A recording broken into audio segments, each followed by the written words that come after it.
Shoutout nga pala kay Nestor Dalangin, bumili ng sapatos. Maraming salamat sa iyo kaibigan.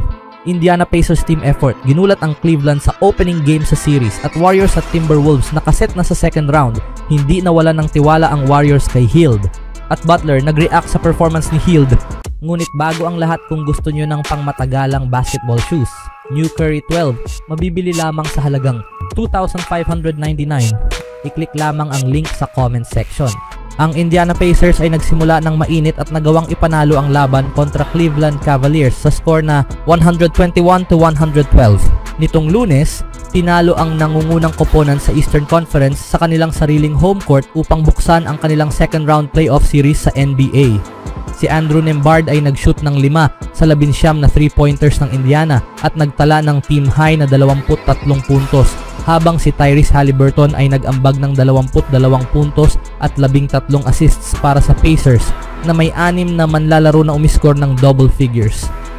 Sa tingin ko, maganda ang naging simula namin sa laro, ani ni Haliburton, na siyang nakagawa ng game winner sa 119-118 overtime win na nagpanalo sa Pacers kontra Milwaukee Bucks sa first round.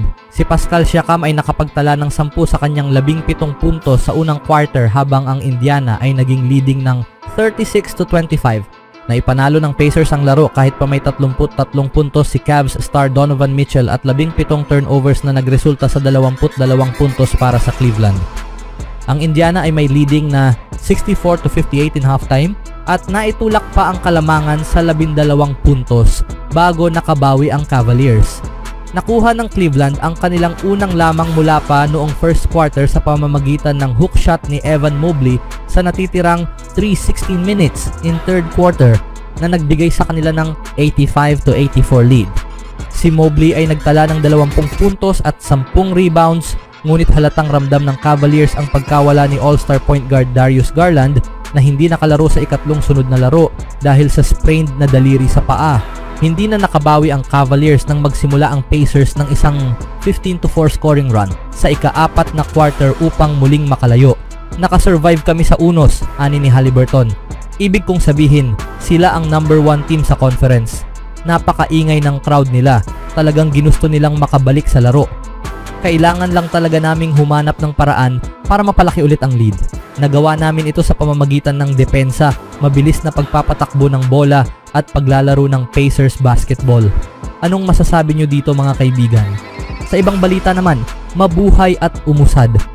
Nalampasan ng Golden State Warriors ang isang mabigat na Game 7 laban sa Houston Rockets nitong Lunes sa Toyota Center sa score na 103-89 upang maiwasan ang pagbagsak mula sa 3-1 lead at makausad sa ikalawang round ng NBA playoffs kung saan makakaharap nila ang Minnesota Timberwolves. Umangat ang Warriors sa 9-3 sa mga elimination games sa ilalim ni Coach Steve Kerr at 5 sa isa sa mga laban sa labas ng kanilang home court.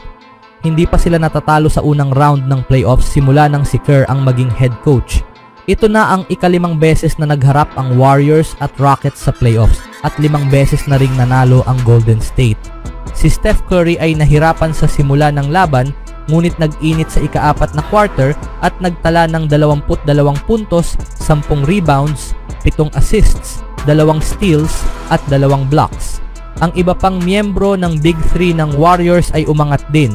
Si Jimmy Butler ay muntik ng mag-triple-double na may 20 puntos, 8 rebounds at 7 assists, habang si Draymond Green ay nag-ambag ng 16 na puntos, 6 na rebounds at 3 assists.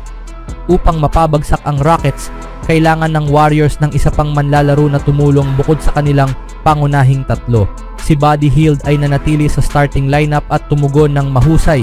Nagtala ng 22 puntos sa unang half at nagtapos sa game high na 33 puntos. Maagang nagtakda ng tono ang Warriors sa depensa.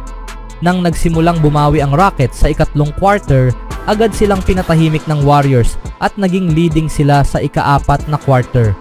Makikita ang karanasan at ang championship pedigree ng Warriors sa kanilang composure, at ito ang 3 mahahalagang punto mula sa panalo ng Warriors sa Game 7, araw ni Draymond.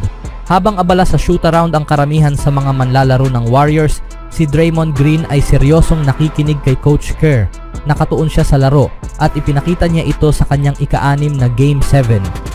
Matapos ipilit ang traveling violation kay Alperen Sengun ng Rockets, agad siyang gumawa ng cutting layup para sa unang 2 puntos ng laro. Sunod niyang kinontes ng mahusay si Jalen Green sa rim at tumira ng 3-pointer para bigyan ng Warriors ng 5-0 lead. Sa first quarter, si Green ay may 8 puntos at 3 rebounds sa loob ng 9 na minuto at may +7 na plus-minus rating. Sa first half, umabot siya sa +14 habang si Sengun ay nasa -13. Pinakita ni Green ang kanyang kahusayan sa depensa at talino sa opensa. Nagtapos siya sa +18 habang si Sengun ay -12. Pangalawa, trust in body. Gumamit na ng 4 na iba't ibang starting lineup si Kerr sa unang 6 na laro ng serye. Dahil sa pagkakasakit ni Gary Payton, hindi pwedeng pareho pa rin ang lineup. Maraming tanong kung dapat pa bang magsimula si Hield. Si Hield ay may 4 na puntos lang sa Game 5 at walang na-score sa Game 6, pero pinanatili siya ni Kerr sa starting 5 at sulit ang tiwala. Mainit agad si Hield, nagtala ng 13 puntos sa unang quarter, kabilang ang buzzer-beating 3 mula 42 talampakan. Nagtapos siya sa +18 habang si Sengun ay -12. Umabot siya sa 22 puntos sa unang half. May shooting na 8 sa 9 mula sa field at 6 sa 7 sa 3, habang si Curry ay may 3 puntos lamang noon. Sa ika-4 na quarter, muling uminit si Hield, nagtala ng 11 punto kasama ang 3 3-pointers. Ang kanyang 22 puntos sa unang half ang nagbigay ng malaking kalamangan at ito rin ang kanyang career high sa playoffs.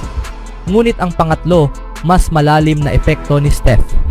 Bagamat mintis ang kanyang unang 5 shooting at may 3 puntos lang sa halftime, hindi pa rin maikakaila ang epekto ni Curry.